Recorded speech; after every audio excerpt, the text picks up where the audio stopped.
Assalamualaikum warahmatullahi wabarakatuh.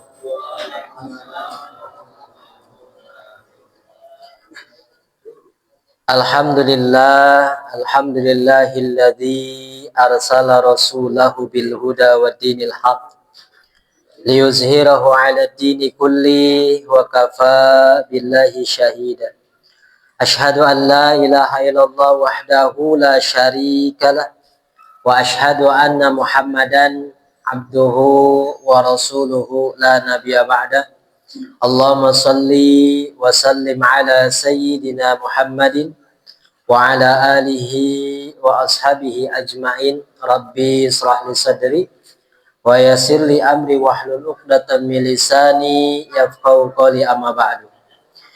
Hadirin wal hadirat, bapak-bapak, ibu-ibu jamaah Masjid Al-Kautsar, syukur alhamdulillah di malam hari ini kita masih diberikan kesehatan oleh Allah Subhanahu wa taala sehingga kita bisa hadir dari rumah ke masjid ini. Pertama dalam rangka sholat maghrib berjamaah, dan insya Allah pada sholat maghrib ini kita lanjutkan kembali dengan salah satu kewajiban kita yang lain, yakni thalabul ilmi. Bapak Ibu yang dimuliakan oleh Allah Subhanahu wa taala, kajian kita malam hari ini dilanjut kembali. Malam hari ini kita mulai dari ayat 34 surat Al-Baqarah. Surat Al-Baqarah ayat 34.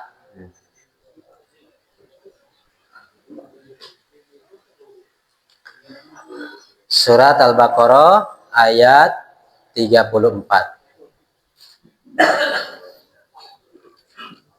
A'udzu billahi minasy syaithanir rajim. Bismillahirrahmanirrahim. Wa idh qulna lil malaikati isjudu li adama fasajadu illa iblis aba wastakbara wa kana minal kafirin.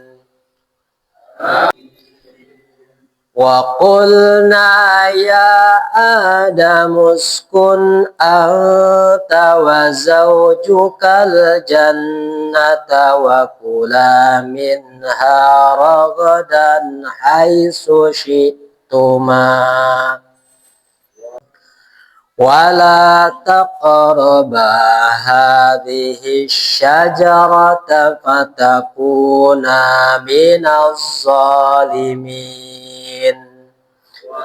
فأزلهما الشيطان عنها فأخرجهما مما كانا فيه وقلنا اهبطوا بعضكم لبعض عدو walakum fil ardi mustaqarrun wa mata'un ila hin.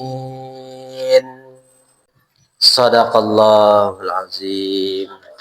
Baik Bapak Ibu, malam ini kita menambah tadarus kita, yakni 3 ayat dari ayat 34 sampai ayat 36. Bapak Ibu yang dimuliakan oleh Allah Subhanahu wa taala, pada pertemuan yang lalu kita sudah membahas tentang bagaimana Allah Subhanahu wa taala mempersiapkan Nabi Adam alaihi salam untuk menjadi khalifah di muka bumi ini. Dan tidaklah Nabi Adam alaihissalam dipilih oleh Allah Subhanahu wa taala untuk menjadi khalifah, melainkan Allah Subhanahu wa taala mendidik langsung dengan cara mengajarkan nama-nama benda yang ada di muka bumi ini. Sehingga dengan pendidikan yang Allah berikan kepada Nabi Adam alaihi salam, kedudukan Nabi Adam alaihissalam itu menjadi mulia. Karena apa? Karena ilmunya. Sehingga ketika Allah Subhanahu wa taala memerintahkan pada para malaikat untuk membuktikan bahwa mereka sanggup atau tidak menyebutkan nama-nama benda di muka bumi ini, ternyata mereka tidak bisa menyebutkan sebagaimana Nabi Adam menyebutkan nama-nama benda itu. Maka disitulah Bapak Ibu, bahwasanya kita bisa mengambil pelajaran kalau kita ingin mempersiapkan diri kita, mempersiapkan keluarga kita untuk menjadi pemimpin-pemimpin, untuk menjadi generasi-generasi yang terbaik yang bisa memakmurkan bumi ini dengan baik dari generasi ke generasi, maka tugas kita yang pertama kali bekali diri dengan ilmu. Jadi kalau jadi pemimpin nggak punya ilmu, bahaya ini pengurusannya ya. Bahkan orang yang rajin beribadah Bapak Ibu, kalau tidak dilandasi dengan ilmu, kata Abdul Aziz itu disebutkan bahwasanya orang yang tidak berilmu ketika mereka beribadah itu, maka yang banyak terjadi adalah ya, keburukan-keburukan dibanding kebaikan-kebaikan. Maka ilmu ini sangat penting sekali kita untuk membekali diri, sehingga kata Nabi Shallallahu Alaihi Wasallam, tolabul ilmi faridatun ala kulli muslim wa muslimah. Bahwasanya menuntut ilmu itu Bapak Ibu hukumnya wajib. Jadi bukan sunnah ya, tapi wajib hukumnya. Dan wajibnya ini kulu ya, setiap muslim. Jadi fardunya bahasanya adalah fardu ain. Nah, makanya ilmu-ilmu yang perlu kita persiapkan tentu yang paling urgent adalah ilmu-ilmu tentang ya keagamaan kita ini. Dari mulai sholat, kemudian belum sholat ya, dari mulai toharo, berwudu, kemudian sholat, kemudian puasa, zakat, haji. Yang ibadah-ibadah mahdoh ini, itu harus semuanya mengetahui. Jadi nggak harus kita mengatakan gini, lah biarinlah, udah ada ustadz ini yang sudah tahu tentang masalah ibadah sholat, ibadah puasa. Bukan, tapi setiap muslim itu wajib mengetahui. Sehingga apa? Ibadahnya dilandasi dengan ilmu, sehingga ibadahnya benar dan diridhoi oleh Allah Subhanahu wa taala. Maka menuntut ilmu ini Bapak Ibu, ya kita jangan menunggu-nunggu ya. Nanti aja lah. Kalau sekarang masih sibuk, masih produktif waktunya, masih kerja, masih ini. Nanti kalau sudah apa Pak? Kalau sudah berhenti kerja apa namanya? Kalau sudah pensiun. Kalau sudah pensiun baru saya mau ngaji. Ternyata nggak ada pensiunnya Pak ya. Waktu muda kerja sibuk. Nah, punya istri sibuk lagi. Punya istri sudah, punya anak sibuk lagi. Nah, istrinya sudah tua, anaknya sudah gede-gede, incuan. Kirain mau berhenti. Ternyata apa? Incuna diasuh lagi tuh sama abah kolotna, mak kolotna. Makanya kita bisa ngelihat Pak, sekolah-sekolah di Indonesia ini. Ya, kadang anak TK itu banyak pendampingnya nenek-nenek. Kenapa? Karena orang di Indonesia itu nggak ada pensiunnya, sibuk terus. Nah, kalau kita nunggu pensiun, nunggu lengang, nah susah kadang kita mau ngaji. Makanya apa? Jangan menunggu-nunggu, Ya, ada waktu nanti kalau sudah tua dan sebagainya. Nah, ternyata semakin tua, kadangkala kita kesibukannya tidak habis, bahkan semakin banyak. Maka disinilah kita tidak boleh menunggu-nunggu. Atau sebaliknya, kalau kita sudah tua, kemudian kita mau ngaji, jangan ada punya perasaan apa? Minder, perasaan merasa sudah terlambat. Sehingga apa? Udahlah, kamu-kamu aja yang muda-muda yang ngaji, saya mau udah tua. Alah. Oh, justru Pak, kalau sudah tua itu harus banyak kita ini memperbaiki diri. Banyak persiapan, kalau bahasanya nih, kalau sudah tua, memang sudah semestinya harus rajin. Ibadahnya rajin, ngajinya rajin, ya, perbaikan dirinya rajin, bertobatnya rajin, itu kalau sudah tua. Nah, karena sudah wajar. Kalau sudah tua, kadang sudah banyak ya, pengingat-pengingatnya, rambutnya sudah mulai memutih, tulang belakangnya sudah mulai agak nyeri cangkeng ya, melengkung. Banyak kan? Makanya kalau sudah tua itu yang paling banyak apa yang diingat Pak? Nama-nama, bukan nama-nama benda, nama-nama obat. Obat rematik, obat nyeri cangkeng, obat sakit gigi, sakit kepala, alah ngeselobalah. Nah, oleh karena itu kita gunakan waktu yang ada, ya, fokuskan dari 24 jam kita harus ada dalam rangka memperbaiki diri, dalam rangka membekali diri dengan ilmu. Nah, disitulah sehingga kita kembali, Nabi Adam pun ketika kata Allah, aku hendak menjadikan khalifah di muka bumi, tidak langsung aja legedeg dibiarkan, tapi apa? Ternyata dididik oleh Allah Subhanahu wa Ta'ala, diajar itu, karena dulu belum ada guru ya, maka diajari seperti itu. Nah, pada kesempatan kali ini Bapak Ibu, kita masuk Quran surat Al-Baqarah ayat 34. Kata Allah Subhanahu wa Ta'ala, wa idz qulna lil malaikati isjudu li Adam fasajadu illa iblis. Dan ingatlah wahai Muhammad, sampaikan kepada umatmu, ya, ketika kami berfirman kepada para malaikat, sujudlah kalian kepada Adam. Maka karena perintah Allah, Bapak Ibu, malaikat itu sifatnya apa? Taat. Tidak pernah membangkang seperti yang lain. Kata Allah, hai malaikat, sujud, sujud mereka.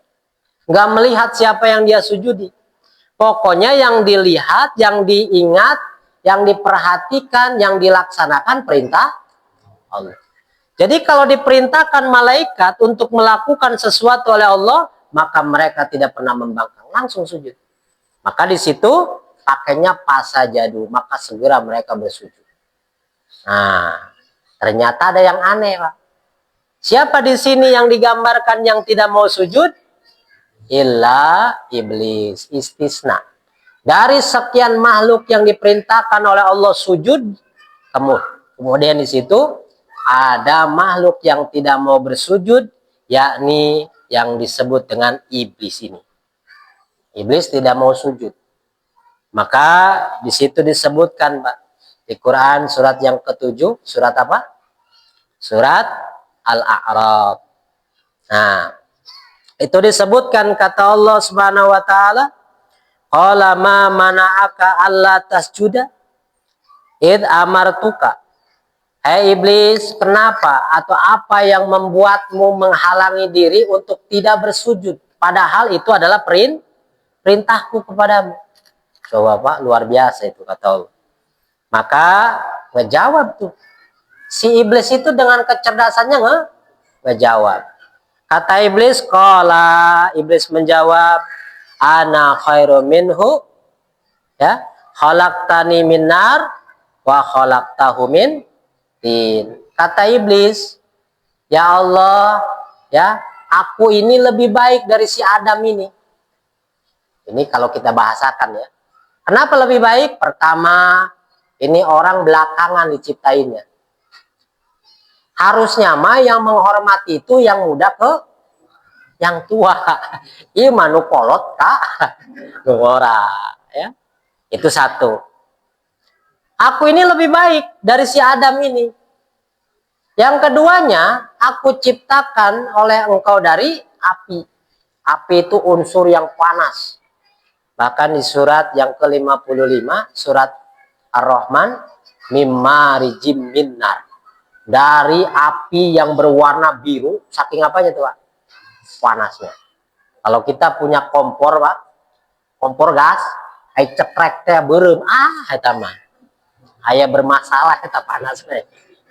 Tapi kalau cekrek itu yang namanya kompor itu biru langsung, waduh udah. Makanya ada blue gas ya. Iya. Karena yang merah itu ya biasa itu mah ada labelnya biasanya juga. Ya, untuk masyarakat apa katanya Pak? Coba kalau yang blue gas kan nggak ada tuh. Jadi itu api yang sangat panas. Maka kata iblis, aku lebih baik dari si Adam ini karena aku diciptakan dari api, mimma rijiminar, dari api yang sangat panas, sedangkan Adam dari tin. Tin itu apa? Tanah. Kita pernah Pak, tahun 90-an banyak, meureun Bapak nu asli orang dia, pasti pernah tahun 90-an itu masih ketemu yang namanya Leo. Leo ya, bukan mobil Leo, Leo. Tuh daerah-daerah sana, Pasir Jaya Leo melulu ya Pak. Jadi bikin batu itu, bikin batu bata itu kemudian dicetak tuh, tanah liat itu jadi bata, kemudian setelah kering itu dibakar. Nah, kalau nggak bisa-bisa, nggak bagus-bagus itu, batu bata nggak diangkat-angkat itu jadi debu lama-lama. Itu saking lamanya dibakar. Nah, maka di sini secara akalnya si iblis yang cerdas, si Ajazil ini, ya, dia itu emang makhluk yang cerdas, Pak. Bahkan dia itu sempat menjadi pemimpin, ya, karena cerdas, pinter. Dengan pinternya itu, dia melawan ketentuan dari Allah dengan kecerdasannya. Ya Allah, gitu kan, kata Allah, ketika mengatakan, hai iblis, apa yang menghalangimu sehingga engkau tidak mau sujud kepada Adam? Padahal perintah sujud itu adalah perintahku, kata Allah. Kata si iblis yang cerdas, ya Allah, kenapa aku harus bersujud kepada Adam sedangkan aku lebih baik dari dia? Engkau ciptakan aku dari api sedangkan Adam dari tanah. Gambarannya apa deh Pak? Banyak Pak, makhluk-makhluk ciptaan Allah. Di antaranya manusia lah, jangan jauh-jauh. Kita ngomongin iblis, kadang nggak kelihatan Pak iblis itu kayak gimana ya. Tapi ini pelajarannya, ini di manusia ini banyak Pak, punya sifat seperti iblis. Mereka ini bukan orang bodoh, mereka cerdas, pinter, bahkan sekolahnya tinggi bener. Bahkan itu titelnya kadang panjang Pak. Nah, tapi kadang kala orang yang titelnya panjang karena sekolahnya lama tuh, ternyata kecerdasan dia, kepintaran dia tidak membuatnya tunduk patuh kepada Allah Subhanahu wa Ta'ala. Nah, maka hati-hati. Maka disebutkanlah yang namanya ilmu yang bermanfaat, Bapak Ibu, bukan ilmunya yang banyak, bukan titelnya yang panjang sampai dia menjadi profesor dan lain sebagainya. Tapi ilmu yang bermanfaat itu adalah ilmu yang dia miliki, mau sedikit mau banyak, tapi bisa mendekatkan diri kepada Allah Subhanahu wa Ta'ala. Maka disinilah pentingnya kita itu kemarin sudah mempelajari sumber daripada pegangan hidup kita berupa Al-Quran. Dan kalau kita membaca Al-Quran, memahami Al-Quran, itu harus sampai buahnya. Pertama, jadikan Al-Quran sebagai petunjuk. Kita baca tuh, bahwa hidup ini berdasarkan Al-Quran seperti apa, dibaca tuh. Kedua, Al-Quran itu sebagai penjelasan. Kadang petunjuk saja kita tidak cukup Pak, untuk menemukan tujuan kita. Karena petunjuk harus ada penjelasan. Kalau ada petunjuk tapi nggak bisa dijelaskan, kita bingung. Saya nyari Pak Ateng, mohon maaf minjem namanya. Gimana Pak Ateng? Tangerang Pak. Oh Tangerang. Itu ngomongnya di telepon. Sayanya di Semarang. Tahu Pak Ateng, Pak Wartono? Tahu. Di mana? Tangerang. Tangerangnya di mana? Pokoknya Tangerang aja. Kira-kira tuh Pak nyari di Tangerang ketemu nggak? Nggak bakal. Tapi perlu dijelaskan. Oh, Tangerangnya mana? Tangerangnya Cikupa. Cikupanya mana? Cikupanya Cirewet gitu misalkan. Nah, di Cerewet ini sudah tuh mengerucut. Oh, Tangerangnya Cerewet. Datanglah orang dari mana, Pak? Dari Semarang ke Cerewet nyari pateng horengan loba pateng denya ih Cerewet horengan gede. Nah, butuh apa itu?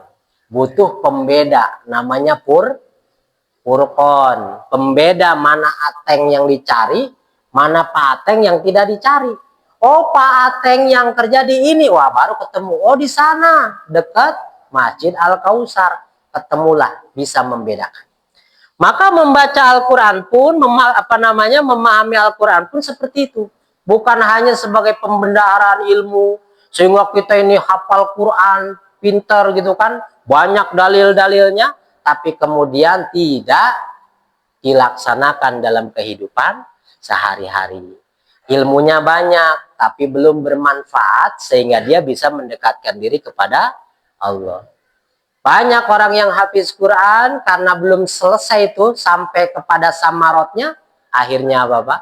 Hafiz Quran, tapi suka dia bermaksiat, suka berbuat yang dilarang oleh Allah Subhanahu wa taala. Ternyata hafiz Quran hanya hafal saja, tapi tidak tahu fungsi daripada ayat yang dia hafal bagi kehidupannya sehari-hari. Inilah. Maka di sini Bapak Ibu, kecerdasan kita itu bukan berarti kita nggak boleh cerdas ya, tapi kecerdasan kita harus dibarengi dengan ketundukan kepada Allah Subhanahu wa taala, sehingga kecerdasan ini tidak menjadi malapetaka ya. Kira-kira Pak yang korupsi orang cerdas apa orang bodoh Pak? Gak bakalan Pak orang bodoh mau korupsi itu nggak bisa ya. Tapi kalau orang cerdas miliaran nyantai aja. Karena apa? Pinter dia. Bagaimana nanti solusinya, bagaimana nanti bisa keluar dari masalah ini, udah dipersiapkan, itu cerdas. Nah, makanya cerdas belum tentu bermanfaat selama ketundukannya kepada Allah itu masih belum terbentuk. Disinilah maka digambarkan tentang makhluk yang bernama iblis atau Azazil.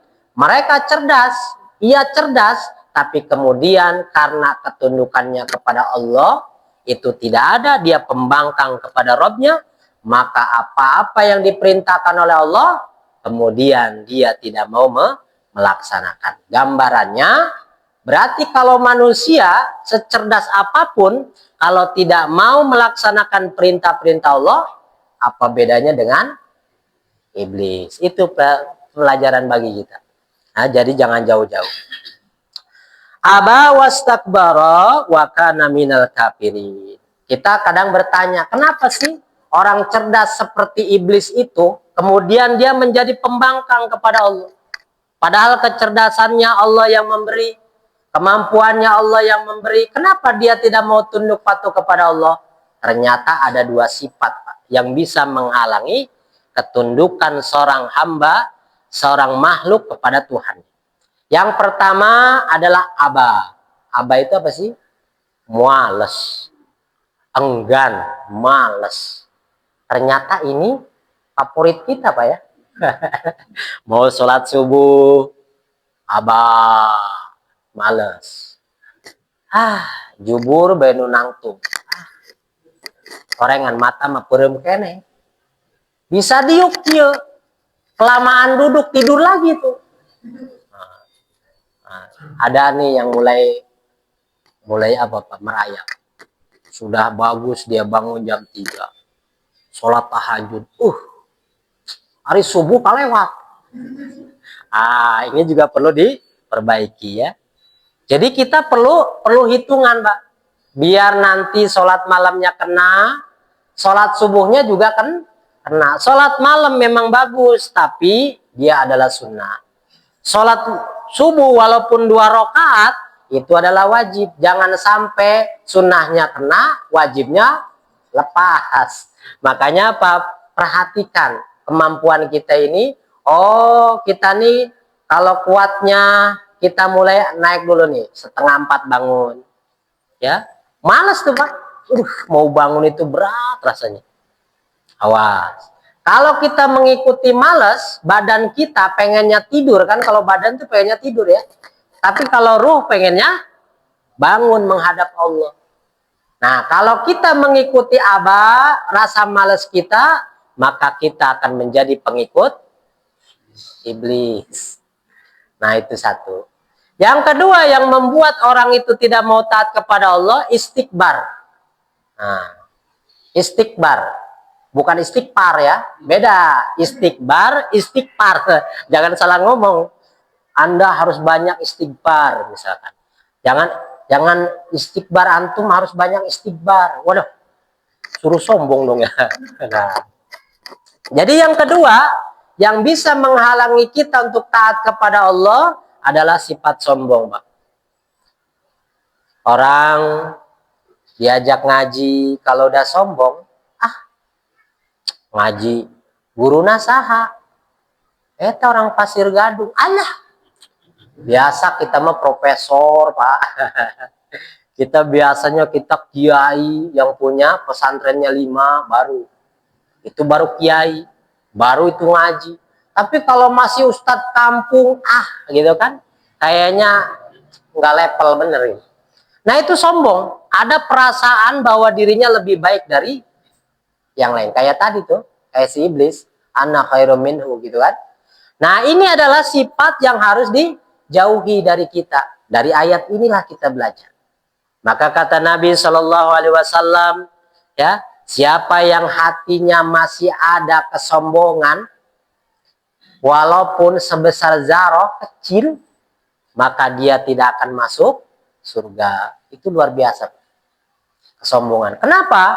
Kalau orang sudah punya penyakit sombong, nasihat-nasihat yang baik-baik itu tidak akan masuk. Kenapa? Karena merasa diri sudah cukup. Maka jangan sampai Bapak Ibu, kita ini setelah membahas Quran surat Al-Baqarah ayat 34 ini, kemudian nempel tuh sifat iblis kepada kita. Yang pertama malas, enggan. Yang kedua sombong. Jadi sombong itu nanti ke depan, jangan gini, kalau ada orang pakaiannya rapi, wah sombong bener tuh orang. Pakaiannya perlentek bener, jangan. Atau ada orang naik mobil baru, wah sombong bener tuh orang. Itu mah bukan sombong dianya, kitanya yang iri itu namanya. Jadi sombong itu kata Nabi bukan pakai sendal baru, baju baru, serba baru, bukan. Tapi sombong itu tidak mau menerima nasihat, kebaikan-kebaikan, dan suka merendahkan orang lain. Anna khairun minhu. Aku lebih baik dari dia.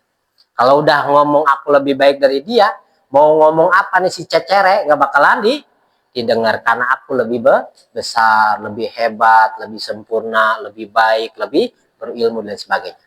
Maka itu adalah jebakan yang ditempelkan iblis dalam rangka mengajak manusia sebagai apa?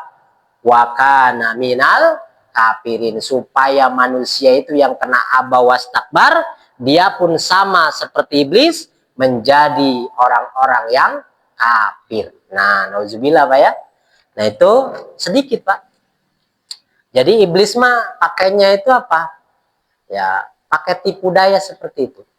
Kalau sudah nempel sifatnya ya sudah. Kita ini susah keluar. Mudah-mudahan kita setelah membaca Quran surat Al-Baqarah ayat 34 ini, mulai itu kita koreksi diri. Jangan-jangan nih malas kita ini banyak banget ya. Atau kesombongan kita besar, segeralah dibuang. Karena itu tidak boleh ada pada diri seorang mukmin. Karena apa? Itu yang akan mencegah dirinya dari masuk surganya Allah Subhanahu wa taala. Ayat 35. Wa qulna ya Adam uskun anta wa zaujukal jannah wa kula minha ragadan haitsu syi'tuma. Kata Allah, Allah berfirman, wahai Adam, diamilah olehmu dan pasanganmu ini. Siapa pasangannya, Pak? Hawa, ya. Dan makanlah makanan surga itu hingga puas. Rogodan itu sampai puas. Ya, hai sushi tuma yang kamu sukai. Nah, jadi Adam, Hawa itu diperintahkan oleh Allah menempati surga beserta pasangannya itu, dan diberikan keleluasaan kepada keduanya untuk memakan apa saja yang dia sukai. Berarti tidak ada apa, Pak? Tidak ada larangan. Yang ketemu dia suka makan boleh. Ini suka makan boleh. Nah, nggak usah mikirin ya bayar, nggak usah mikirin kerja, nggak usah mikirin kalau kita mau buah-buahan harus melak dulu gitu kan. Kalau melak mangga puluhan tahun loh, Pak. 6 tahun, 7 tahun baru kita bisa panen. Kalau di surga silakan makan saja apa yang kamu sukai sepuasnya. Berarti nggak usah mikirin macam-macam. Tapi apa tuh? Wala taqraba. Wa-nya itu bisa diartikan tapi. Ya. Wala tapi jangan taqraba. Dekati oleh kamu berdua nih. Ba-nya itu jangan dibaca pendek, Pak. Wala taqraba hadhis. Nah, itu kurang satu. Wala taqraba hadhihi syajarata. Taqraba itu harus ada alifnya. Kenapa alif itu ada? Alif itu menunjukkan Adam dan Hawa. Kalau alifnya dibuang, Hawanya hilang, tinggal Adam doang. Wala taqraba hadhihi. Nah, berarti yang disuruh menjauhi si Adam doang. Padahal taqraba hadhihi syajarah. Artinya janganlah kau dekati pohon ini sama kamu berdua nih. Nah, ya. Nah, apa itu asyajarah? Kira-kira ada yang nanya pohon apa tuh, Pak? Lah, kita cari di tafsir-tafsir nggak ada, Pak. Pohon apa? Kenapa kok nggak disebutkan pohon anggur, pohon kesemek kayak apa ya? Pohon duren atau pohon apa gitu yang enak? Karena fungsi daripada pendidikannya bukan pada nama pohonnya. Tapi yang menjadi pelajaran buat kita, jangan mendekati pohon tersebut sebagai larangan. Maksudnya, kamu jangan dekati pohon ini. Kalau kamu mendekati, berarti kamu melanggar larangan Allah Subhanahu wa Ta'ala. Itu mau pohon apa yang penting ini gitu. Nah, yang tahu Adam sama Hawa, kita nggak tahu apa itu ya. Nah, kata Allah, makanlah semua apa yang ada di surga ini sepuasmu, tapi janganlah kamu berdua mendekati pohon ini. Kenapa? Patakuna minaz zalimin. Kalau kamu mendekati pohon ini, kamu berdua akan menjadi orang-orang yang zalim, membinasakan diri sendiri, menjerumuskan diri sendiri, menjatuhkan diri sendiri. Itu namanya zalim. Nah, kemarin sudah tuh, zalim ada 3. Zalim akbar, zalim azam, yakni zalim menyekutukan Allah.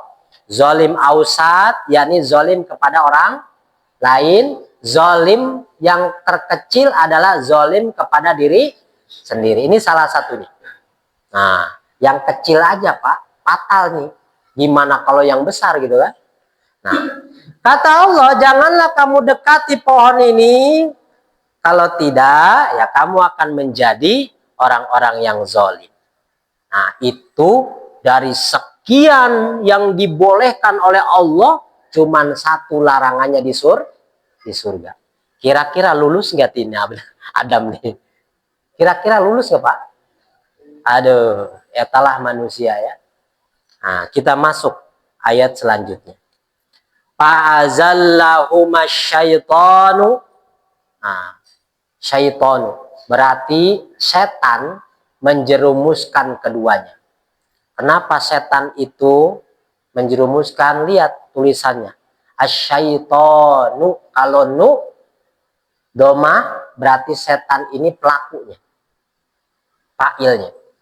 Setan kata Allah menjerumuskan lahuma, keduanya, Adam dan Hawa. Nah, Anha, dari surga itu, fa'akhrajuhuma, sehingga keduanya harus dikeluarkan dari surga, mimma kana fi, di mana mereka tinggal di dalamnya dengan enak.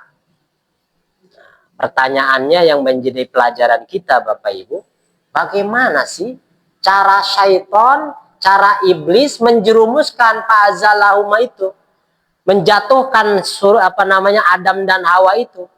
Ternyata Bapak Ibu bisa dilihat di Quran surat yang ke-20.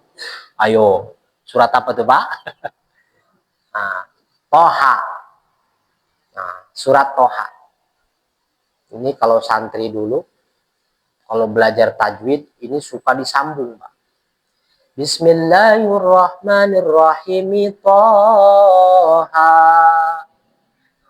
Kok mitoha sih yang Nah, itu boleh, itu namanya diwasol. Tapi Bismillahirrahmanirrahim, mi-nya dibaca, jangan Bismillahirrahmanirrahim. Bismillahirrahmanirrahim Toha, itu nggak boleh.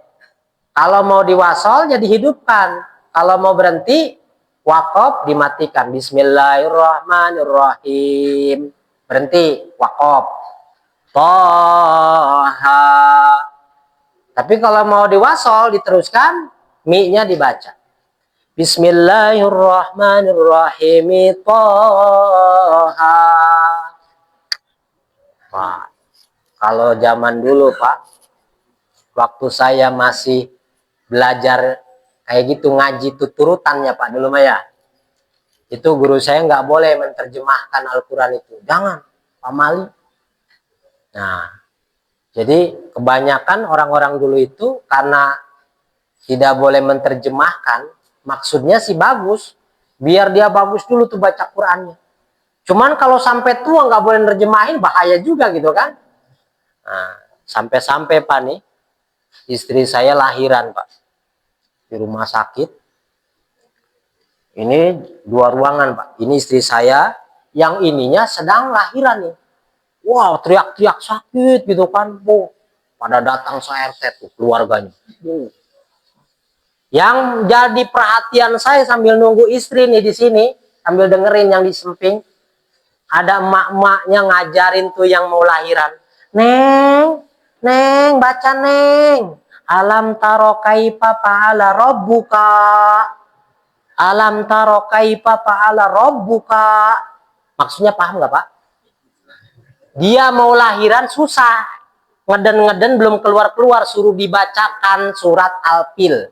Kata maknya, baca Neng, alam taro kaifa fa'ala rabbuka, suruh dibuka. Nah, paham? Nah, akhirnya Al-Quran itu buat yang jauhkan.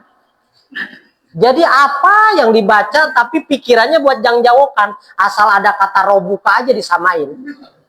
Kayak tadi, mitohanya merasa bangga, bu, menantu aing menyebutkan dengan bacaannya mitoha.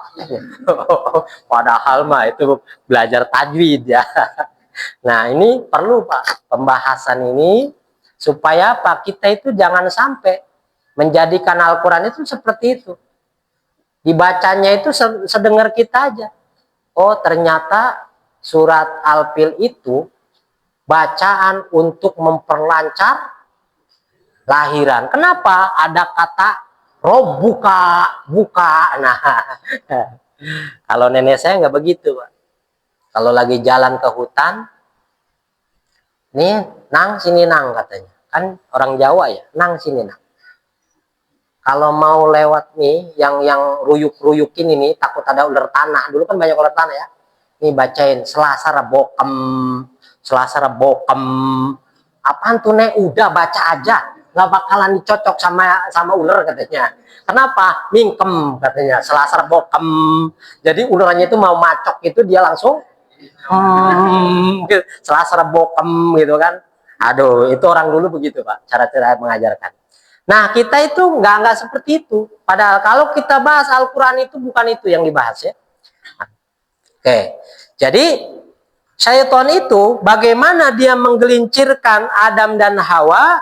Ya, itu caranya di Quran surat Toha, Quran surat yang ke-20. Ayatnya keberapa? Ayat 120.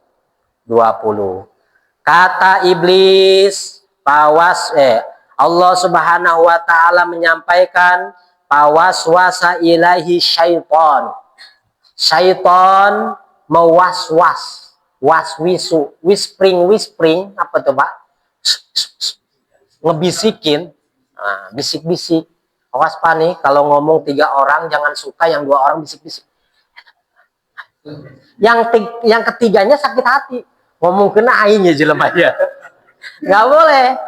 Kalau ada 3 orang, 2 orang ngobrol jangan bisik-bisik. Takutnya yang ketiga merasa sakit hati. Ngomongan aing ya jelema ya. Nah, ya nggak boleh. Kata Allah, pawaswasa ilahi syaitanu qala ya Adam. Si iblis membisikkan kepada Adam, ia berkata, ya Adam, wahai Adam, hal adulluka, ya, maukah kamu aku sampaikan kepadamu ala syajaratil khuldi? Maukah kamu aku tunjukkan kepada pohon yang bisa abadi atau pohon keabadian? Yang kedua, wa mulkin la yabla. Maukah aku tunjukkan yang kedua, yakni kerajaan yang tidak pernah turun, tidak pernah runtuh, pokoknya terus ngejabat.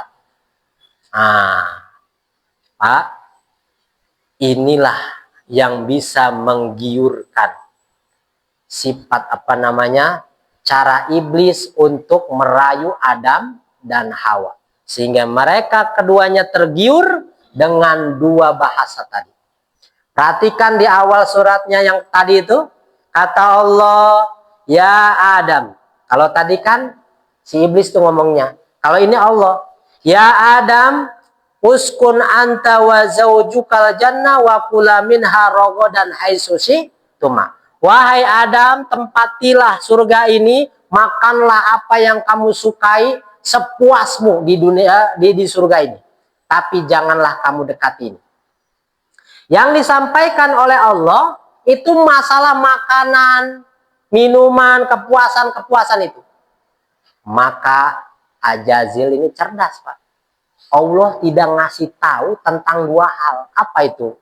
Pertama, yang disukai manusia abadi, nggak pernah mati.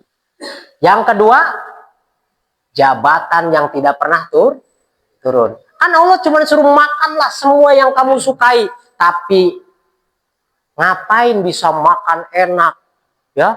Punya ini, ujung-ujungnya mati kan? Coba Pak, ayo. Bapak ini kalau punya duit banyak, yang pertama ditakuti apa Pak? Mati. Mobil udah banyak, dielus-elus nggak poe. Aduh, aing lawan paeh kumaha ya mobil aing. Pira aku dibawa Kak. Nah, nyari tuh cara gimana saya bisa panjang umur, bahkan bisa 1000 tahun, gak mati-mati. Makanya belajar tuh kalau di Jawa ada ilmu rawarontek, namalah. Nah, intinya apa? Pemahaman manusia itu yang paling dia sukai, dia tidak pernah mati, pengen hidup abadi. Ditambahin lagi kita lihat film Dayang Sumbi gitu ya. Nah, itu kan muda terus. Nah, pengen tuh kayak gitu. Makanya orang ke Tangkuban Perahu ngapain? Pengen ke situ. Kalau dapat itu katanya bisa awet muda. Kalau sekarang nggak begitu Pak. Kalau pengen awet muda ngapain sekarang? Dioperasi plastik sekarang. Dalemannya nenek-nenek, kakek-kakek dioperasi plastik jadi 12 tahun lagi. Wah, tetap jerona marontok ini. Awas nih. Maka iblis cerdas Pak. Dari mana kita tahu dia cerdas? Allah tidak menyampaikan tentang keabadian. Yang kedua, kerajaan yang tidak pernah runtuh. Maka itulah yang ditawarkan kepada Adam dan Hawa. Terjerumuslah. Sampai sekarang pelajarannya sama, Pak. Coba, orang kalau sudah banyak hartanya, yaitu yang ditakuti satu, yaitu mati. Karena dia tahu, ngapain punya harta banyak, rumah banyak, istri banyak misalkan ya. Anak banyak, ujung-ujungnya Untungnya kalau umat Islam nggak sampai, kalau mati dia ngomong sama anaknya, nah mun bapak pae eta mobil BMW asupunnya ke kuburan. Untungnya ge di orang Islam ya. Kalau orang-orang di luar Islam adalah cerita-cerita itu mah ya, ada ya. Nah itu dia. Nah dengan dua hal itu menjadi pelajaran bagi kita anak cucu Adam. Ternyata dua hal itu yang kadangkala melalaikan manusia. Pertama, pengen hidup selamanya. Yang kedua, pengen jabatan yang tidak mau turun. Nggak aneh Pak, kalau sekarang udah dikasih jabatan 1 periode, 5 tahun, ngutik-ngutik pengen 8 tahun, atuh. Munggu saya tahu ya periode pertama pengen periode kedua. Dua, pengen lagi ketiga, terus itulah manusia. Ternyata di Al-Quran sudah ada. Bahwa Adam terjerumus gara-gara itu. Yang kedua, nggak mau tua ya. Pengennya muda terus. Biar nggak mati-mati gitu kan. Nah itulah ternyata jebakan dari iblis. Sehingga banyak di antara kita ini mohon maaf Pak, yang terjerumus merubah-rubah ciptaan Allah. Wajahnya baru naik sedikit, hartanya langsung tenar sedikit, langsung di operasi plastik. Semuanya serba operasi plastik. Sampai-sampai karena operasi plastiknya murah, sekarang murah kan plastik Pak ya. Itu akhirnya apa? Nggak bisa bedain mana si A, mana si B, kok sama semua ini orang. Ternyata siapa nih yang paling ganteng? Wah itu jadi contoh. Wah dibuatkan mukanya sama semua. Nah kita kalau sudah baca ayat ini, awas, itu adalah jebakan dari iblis. Maksudnya apa? Kita lalui saja hidup ini sesuai dengan takdir. Apa yang ditetapkan kepada kita, jalankan dengan baik. Apa yang diperintahkan Allah kepada kita, jalankan dengan baik. Apa yang dilarang, jauhi sekuat tenaga. Nah inilah hal-hal yang bisa menjadikan kita selamat dunia dan akhirat. Sehingga sedikit lagi Pak, sehingga Adam terjebak dengan itu, dia kemudian dihukum oleh Allah, diturunkan ke bumi ini, walakum fil ardi mustaqarru wa mataun ilahin. Tetap masuk di bumi ini, dibiarkan, diberi makanan ya di bumi ini sampai batas waktu yang telah ditentukan. Terakhir pelajarannya, mataun ilahin maksudnya apa? Bahwa hidup kita ini ditakdirkan oleh Allah ada masanya. Jadi umurnya ada yang 30 mati, 40 mati, 50 mati. Nah kalau sudah kita ini ada masa matinya, maka harus ada persiapan. Berapa banyak persiapan yang sudah kita jalani untuk saat ini. Ini umurnya sudah ya rata-rata sama lah ya. Di atas 20 tahun lah kita ini. Nah kita harus banyak persiapan. Mudah-mudahan Bapak Ibu, alhamdulillah dengan kita membahas 3 ayat ini. Pertama kita bisa memahami tipu daya syaitan yang bisa menjerumuskan kita semua. Yang keduanya kita harus tetap sadar diri bahwa seenak apapun kita hidup di dunia, kita akan kembali kepada Allah Subhanahu wa Ta'ala. Mudah-mudahan Allah Subhanahu wa Ta'ala menolong kita supaya kita tetap menjadi orang yang istiqomah dalam menjaga iman, keislaman, dan amal soleh kita kepada Allah Subhanahu wa Ta'ala. Mari Bapak Ibu kita tutup kajian ini dengan sama-sama membaca doa kafaratul majlis. Subhanakallahumma wa bihamdika asyhadu an la ilaha illa anta astaghfiruka wa atubu ilaik. Wassalamualaikum warahmatullahi wabarakatuh.